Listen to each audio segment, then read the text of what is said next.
Next हम लोग का जो टॉपिक है वो है टाइप ऑफ स्ट्रेस। अभी अभी हम लोगों ने देखा कि स्ट्रेस क्या होता है। अब हम देखेंगे कि स्ट्रेस कितने प्रकार के होते हैं। तो आप देख रहे हैं कि यहाँ पर कुछ स्ट्रेस के टाइप्स हमने लिख रखा है। टेंसिल जो important types of the stress होता है जो हम लोग को डिस्कस करना है वो मुख्यतः 4 प्रकार के यहाँ पर हमने लिख रखा है।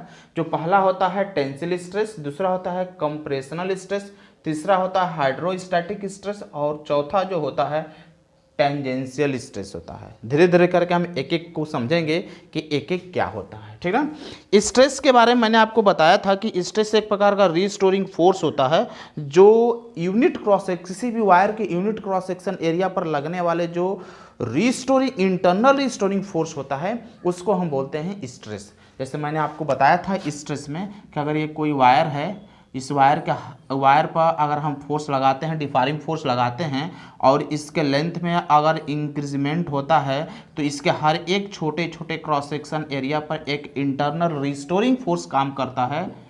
Internal restoring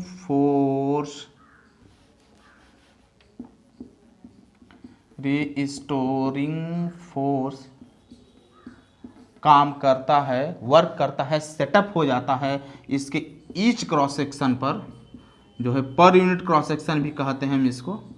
per unit cross section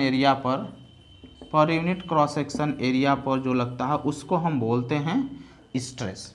तो अब जो है स्ट्रेस, अगर टेंसिल स्ट्रेस की अगर हम बात करते हैं तो सपोज दैट आपने किसी वायर को पकड़ा और उस पे पकड़ के फोर्स लगा के उसके लेंथ में इंक्रीज कर दिए।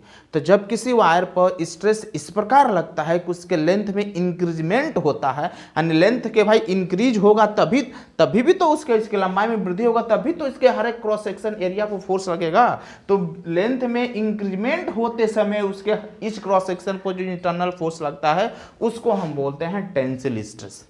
नहीं समझ में आया? एक बार फिर, सपोज दैट आपके पास कोई वायर है, वायर पर आपने फोर्स लगाया, फोर्स लगा के उसके लेंथ में क्या कर दिया, लंबाई में क्या कर दिया, आपने इंक्रीज कर दिया, वृद्धि कर दिया, बढ़ा दिया। तो बढ़ाएंगे, जब इंक्रीज करेंगे तो उसके हर एक क्रॉस सेक्शन फोर्स लगेगा, क्रॉस सेक्शन एरिया पर इंटरनल रिस्टोरिंग फोर्स काम करेगा, सेटअप होगा। स्ट्रेस हमने पढ़ा है, स्ट्रेस में क्या होगा, तो जो होगा तो जब इसके लेंथ में इंक्रीज होते समय जो उसके ईच क्रॉस सेक्शन पर इंटरनल रिस्टोरिंग फोर्स लगता है उसको हम एक नए नाम से दे देते हैं, उसको बोलते हैं टेंसिल स्ट्रेस। तो हम कह सकते हैं it is the internal restoring force setup per unit cross section area of wire when the length of the deforming body increase. जब किसी डिफॉर्मिंग बॉडी के लेंथ अगर इंक्रीज करता है उस समय इसके ईच क्रॉस सेक्शन पर लगने वाले इंटरनल रिस्टोरिंग जो फोर्स होता है उसको हम बोलते हैं टेंसिल स्ट्रेस। अब आपके दिमाग में आएगा सर डिक्रीज करते समय लगेगा तो उस समय क्या पढ़ेंगे, बिल्कुल लगेगा। अगर मैंने किसी स्प्रिंग को पकड़ कर कंप्रेस कर दिया तो कंप्रेस करेंगे और छोड़ेंगे तो भी वो अपने ओरिजिनल शेप में आएगा, तो उस समय भी तो उसके अंदर रिस्टोरिंग फोर्स लग रहा है जो उसको ओरिजिनल शेप में लाने की कोशिश करता है। तो उस समय जो उसके अंदर इंटरनल फोर्स लगता है, इंटरनल रिस्टोरिंग फोर्स लगता है, उसको हम बोलते हैं कंप्रेशनल स्ट्रेस, और मेरा कंप्रेशनल स्ट्रेस हो जाता है। समझ में आया? दोनों चीज समझिए कि अगर किसी वायर पर हमने फोर्स लगाया, उसके लेंथ में इंक्रीज हुआ, उस समय जो इंटरनल रिस्टोरिंग फोर्स लगता है उसको हम बोलते हैं टेंसिल स्ट्रेस। और किसी वायर को या किसी स्प्रिंग को पकड़ कर हमने कंप्रेस किया, तो कंप्रेस करेंगे तो ऐसा फील होगा, छोड़ेंगे तो तुरंत अपने ओरिजिनल शेप में आएगा। ऐसा होगा कि कोई उसे अंदर से कोई फोर्स लगा रहा है जो उसको ओरिजिनल शेप में ला रहा है, यानी उसके भी इस क्रॉस सेक्शन पर इंटरनल रिस्टोरिंग फोर्स काम कर रहा है, क्योंकि छोड़ने के बाद वो भी अपने ओरिजिनल शेप में आ जा रहा है। ठीक, तो जो कंप्रेस करते समय उसके इंटरनल रिस्टोरिंग जो उसके ईच क्रॉस सेक्शन एरिया पर सेटअप होता है उसको हम बोलते हैं कंप्रेशनल स्ट्रेस। तो ये रहा मेरा टेंसिल स्ट्रेस जो इंक्रीज होते समय इंटरनल रिस्टोरिंग फोर्स लगता है, और कंप्रेशनल स्ट्रेस की वायर के लेंथ में डिक्रीज होते समय जो है हमारा फोर्स लगता है। ठीक ना? ये टेंसिल स्ट्रेस को हम लॉन्गिट्यूडनल स्ट्रेस के भी नाम से जानते हैं। ये लॉन्गिट्यूडनल स्ट्रेस भी होता है, इसको हम लॉन्गिट्यूडनल भी बोलते हैं, ये भी जानते रहिए।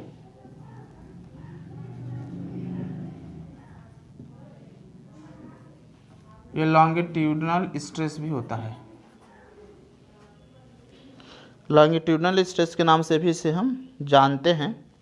ठीक, अब होता है हाइड्रोस्टैटिक स्ट्रेस। कोई ऐसा बॉडी हो जिसके ऊपर ऑल डायरेक्शन में इक्वल फोर्स लग रहा हो। कोई बॉडी हो, जैसे ये बॉडी है, उसके चारों तरफ से इधर से इधर से इधर से इधर से इधर से चारों तरफ से इक्वल फोर्स लग रहा हो, तो उस समय जो उसके अंदर स्ट्रेस क्रिएट होता है उसको हम बोल देते हैं हाइड्रोस्टैटिक स्ट्रेस। Hydrostatic stress.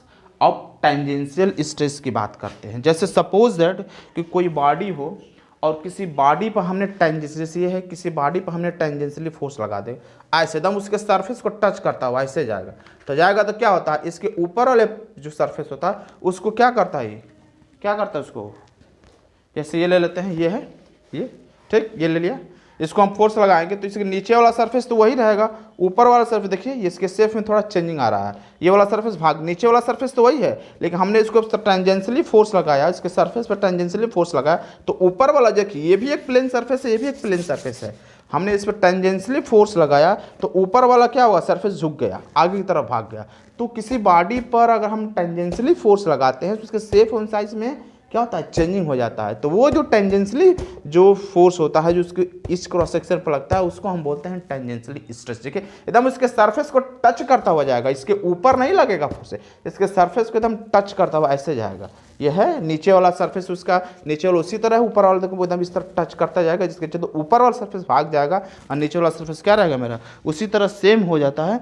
तो इसको हम बोलते हैं टेंजेंशियली स्ट्रेस। तो कहा जाता है tangents force applied per unit area. अगर किसी बॉडी पर उसके टेंजेंस एकदम सरफेस को ऊपर टच करता हुआ फोर्स जाए, जैसे कि उसके शेप साइज में चेंजिंग हो जाता है, तो उसको हम बोलते हैं टेंजेंशियल स्ट्रेस। तो ये रहा मेरा type of the stress. Next topic में हम लोग पढ़ेंगे स्ट्रेन। तो मैंने इस वीडियो को काफ़ी एक्सप्लेन करने की कोशिश किया, फिर भी अगर आपके मन में आपके पास अगर कोई डाउट होगा तो आप कमेंट्स के माध्यम से पूछिएगा। फिर मिलते हैं नेक्स्ट वीडियो में। Thanks for watching video.